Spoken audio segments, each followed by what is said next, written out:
في الفيديو دوت انا هقول لك ازاي اخدت تاشيره شنجن على باسبور ابيض، وعايز اقول لك ان دي كانت اول تاشيره اخدها في حياتي. هقول لك كل التفاصيل من الالف للياء، وعايز اقول لك برضو ان المعلومات اللي انت هتسمعها في الفيديو دوت هتفيدك وانت بتقدم على اي تاشيره شنجن ايا كان ايه هي. وهقول لك برضو ازاي اتبعت لي اكتر من دعوه من المجر ومن بولندا اللي انا احضر حفله واصور هناك، ودي زودت نسبه اللي انا اعرف اخد التاشيره. وطبعا الانفيتيشن دي انا حطيتها من ضمن الورق اللي انا بعته للسفاره.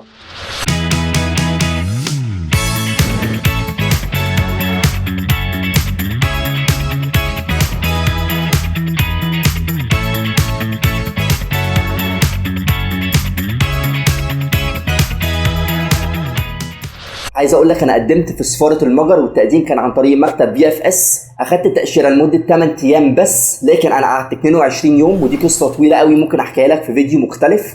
وعايز اقول لك انا رحت المجر، بولندا، المانيا، التشيك، رجعت تاني المجر على مصر. دلوقتي هقول لك الدنيا ماشيه ازاي وايه هو الورق اللي انت عليك ان انت تحضره. اول حاجه بتعملها ان انت بتحجز ميعاد. عندك اكتر من مكتب VFS، TLS، BLS. كل مكتب من دول مسؤول عن طلب تقديم التأشيرة في أكتر من دولة. يعني على سبيل المثال عايز تقدم على المجر بتروح مكتب VFS أو بتقدم من مكتب VFS. عايز تروح ألمانيا أو فرنسا مكتب TLS، أسبانيا BLS، وهكذا. بعد ما بتحجز ميعاد بتبتدي تشتغل على الورق بتاعك. برضو بعد لما بتحضر ورقك وبتسلمه في المكتب اللي هو بيسلمه لك للسفارة، بتستنى الرد. بتعرف بعد كام يوم، بعد أسبوع، أسبوعين، شهر، الله أعلم على حسب كل سفارة، أنت أخدت التأشيرة. مبروك عليك او للاسف ما اخدتش التاشيره. انت بتعمل اللي عليك وبتسعى، والباقي على الله زي ما بتيجي. فانت اجتهد واعمل اللي عليك وما تشيلش هم النتيجه، وحضر ورقك بنفسك لما تكون حاجه مهمه قوي بالنسبه لي. بحب اللي انا اعملها من الالف للياء بنفسي من غير ما احتاج اي مكتب سياحه، عشان مكتب السياحه بنسبه كبيره مش هيبذل نفس المجهود اللي انت ممكن تبذله لنفسك، او مش هيحط نفس الاهتمام وهو بيعمل لك الورق زي ما انت هتعمل حاجتك بنفسك. فيفضل اللي انت تجهز ورقك بنفسك من الالف للياء، ومفيش اي مشكله لو تستشير حد عنده خبره اكتر منك. قبل ما ادخل واقول لك الورق، عايز اقول لك بنسبه 90% الورق اللي انت بتقدمه لسفاره اي دوله في العالم بنسبه كبيره بيكون واحد. هقول لك دلوقتي الورق اللي انت بتقدمه للسفاره يوم الميعاد بتاعك. اول حاجه طبعا الباسبور بتاعك وصور شخصيه. تاني حاجه الابلكيشن فورم. كل دوله ليها ابلكيشن فورم، ودي صوره الابلكيشن فورم بتاع الشنجن. وعايز اقول لك بنسبه 90% الابلكيشن فورم بتاع دول الشنجن هو مع اختلافات بسيطه. ثالث نقطه هجمعهم مع بعض: حجز طيران وحجز فندق.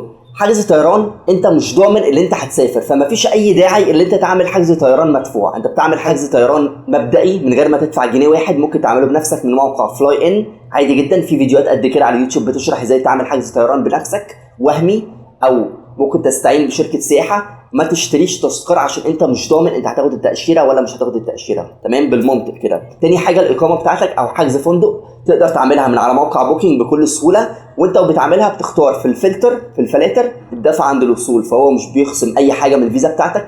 او ممكن تعمل الدفع قبل الوصول باسبوع، يعني انت بتقدم قبل السفريه بشهرين، قبلها باسبوع، قبل يوم سفرك باسبوع انت ممكن تلغي في حاله اللي انت لا قدر الله ما اخدتش التاشيره. في حاله اللي انت اخدت التاشيره اتقبلت، مبروك عليك، الله ينور، كمل عيش حياتك.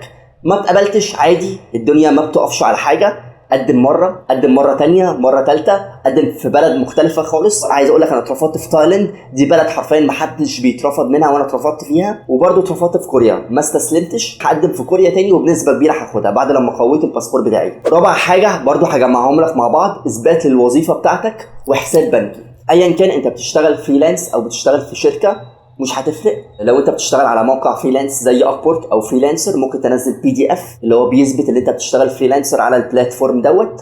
او اللي انت بتشتغل في شركه بيعملوا لك HR، وحاول تبقى الاسم بتاعك اللي موجود على جواب HR يكون مطابق للاسم اللي موجود على الباسبور بالظبط، ما يكونش فيه اي غلطات. بالنسبه للحساب البنكي، الحساب بيكون لمدة 6 شهور، يكون في حركة ايداع وسحب كويسة على الحساب، بتعمل معاملات بصفة دورية، ويكون معاك مبلغ كافي يغطيك طول فترة الرحلة. يعني نفترض لو انت مسافر المجر لمدة اسبوع 7 ايام وفي اليوم بتصرف $100، يكون معاك حد ادنى في حسابك $700 او ما يعادلها بالمصري على سبيل المثال. ويفضل ده المينيمم، ويفضل اكيد تزود عن كده. وعايز اقول لك ان في ناس كتير قوي كان معاها مبالغ كبيره قوي واترفضت، وناس تانية كان معاها مبالغ يا دوبك واتقبلت. خامس حاجه الكفر ليتر، ودي انا شايفها اهم ورقه في الورق بتاعك كله، وبيكون فيها الايتينري. دي انت بتشرح فيها انت مسافر البلد ليه، ناوي تعمل ايه كل يوم، ويكون فيها جدول كل يوم انت هتعمل حاجه معينه. اول يوم هكذا، تاني يوم هكذا، تالت يوم هكذا، رابع يوم بترجع بلدك. خلي الدنيا حلوه منظمه شيك، وضب الدنيا، بسط الكلام، سهل الدنيا على الراجل عشان يسهل الدنيا عليك. بلاش اي شغل صعبانيات في الكفر ليتر عشان الكلام دوت بيقفلهم. عايز اقول لك ان الكونسول او الشخص اللي بيبص على ورقك ويراجعه ويديك التاشيره او يرفضها دوت بيبقى حد عنده خبره، شاف حرفيا ملايين الملفات، فالورقه دي بتديله انطباع ان هو يكمل بقيه الورق يبص عليه، ولا ان هو من البدايه خالص ما يكملش يبص بقيه الورق. فحاول يعني كل حاجه تديلها حقها، والورقه دي اهم ورقه. وزي ما بقول لك بلاش لك كتير على الفاضي، خليك زي ما بيقولوا straight to the point، خليك دغري، قول انت عايز ايه بالظبط، هتسافر كام يوم، ايه الحاجات اللي انت عايز تعملها. خلي الدنيا شيك منظمه، بلاش كلام ملوش لازمه. حاول تكون فاهم مش حافظ. اي حاجه في الملف بتاعك لازم يكون ليها سبب، مش معموله على الفاضي. يعني كان في حد على سبيل المثال هو عارف نفسه بيسمع الفيديو دوت دلوقتي، كان حاطط عنوان السفاره. انا شايف ان عنوان السفاره دي حاجه ملهاش اي لازمه، اللي هي واخده مكان على الفاضي. فانا من رايي حاول كل حاجه يبقى ليها لازمه، مش رغي على الفاضي ومش حشو على الفاضي. الراجل عنده وقت 10 ثواني او 20 ثانيه او دقيقه او دقيقتين او ايا كان هيبص فيه على ملفك، فحط الحاجات المهمه اللي هو محتاج يشوفها، مش حاجات ملهاش اي 30 لازمه. فانا كده قلت لك اهم ورق المفروض تبتدي تشتغل عليه من دلوقتي حالا. في ورق تاني سهل جدا ان انت تعمله، وانا شك ان الكونسول اصلا بيبص عليه، زي تامين اللي هو بتعمله من امان ب 300 جنيه ولا ب 200 جنيه، سهل جدا ان انت تعمله. شهاده تحركات برده سهل جدا ان انت تعملها. وثالث حاجه قيد فردي، فركز في الاول على الخمس حاجات اللي انا قلتهم لك، وبعد كده ركز في الثلاث حاجات الباقيين. اخر حاجه هحكي لك عن نفسي انا، الانفيتيشن ليتر كانت دعوه. عايز اقول لك ان دي ورقه اصلا مش مهمه ومش مطلوبه، وناس كتيره قوي 99%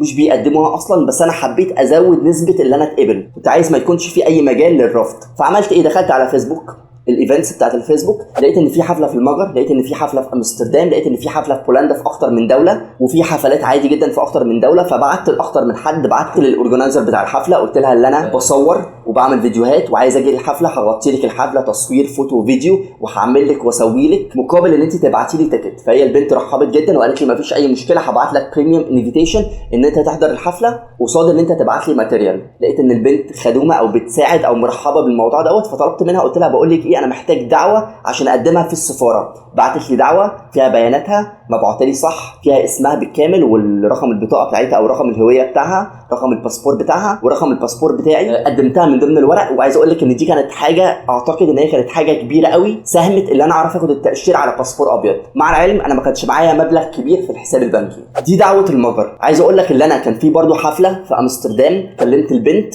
اسمها فالنتينا، بعت لها زي ما انت شايف السكرين شوتس. المهم هي برضو رحبت وقالت لي ان هي ما عندهاش اي مشكله ان هي تبعت لي دعوه وتبعت لي تديني تيكت انفيتيشن للحضور. وبرضو هديك مثال كمان، انا واحد بلعب سكيت او كنت بلعب سكيت، بتصور بالسكيت في اماكن كتير على البحر او في اماكن كتير مختلفه، او رحت ايفنتات كتير سكيت. فكان في ايفنت اسمه برلين ماراثون سكيت. فالمهم انا رحت قدمت، او مش رحت قدمت، المهم انا بعت لهم ايميل وقلت لهم ان انا عايز اغطي لكم الحفله قصاد ان هم يبعتوا لي دعوه. اي نعم هم ما ردوش عليا، بس انا بديك مثال ان انت دايما تحاول شغل دماغك وتشوف ايه اللي ممكن يتعمل. اخر حاجه عايز اقول لك، انا بتكلم عن نفسي، انا مش بحب حد ابدا يعمل لي ورق، خصوصا لو الحاجه دي مهمه قوي بالنسبه لي، فلازم اعملها بنفسي عشان انا هديها اهتمام وهديها جهد اكتر من اي حد.